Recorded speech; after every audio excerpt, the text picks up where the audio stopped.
So, should I be concerned about LastPass and their data breach? Now, you may have heard us and lots of other folks warn you over and over again, use a password manager to protect your, passwords. And a password manager would be LastPass.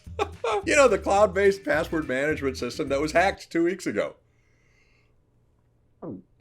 Spoiler alert, things aren't as bad as they could be. So the user account of one of LastPass's developers was apparently compromised in mid-August. It was discovered relatively quickly. Specific timeframes haven't been disclosed, but we're talking about like a week. But what about the passwords, I hear you cry? I mean, this company lives and breathes on the security of their data, and by that, I mean passwords.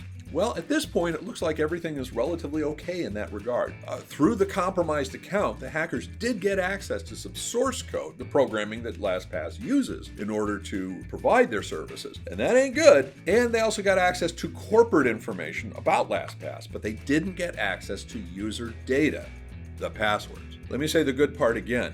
They didn't get access to the passwords. Before we get too comfortable, let me say the bad part again. The hackers did get access to some source code. So short term, it's definitely a bad thing, but it could have been much worse. Longer term is a bit more concerning since with the source codes, the bad guys might be able to reverse engineer a vulnerability to get access to the password data. But since LastPass developers know that, they can also do the same thing to protect it and prevent it. Now, at this point, I would say kudos to LastPass. They did catch the breach relatively quickly, announced it publicly, and are taking steps to both prevent it from happening again and also to minimize any vulnerability the stolen source code might reveal. And they were also pretty good in going public with this information. A lot of folks in the cybersecurity business use the term, it's not if you get hacked, it's when. And LastPass is a pretty good example of this.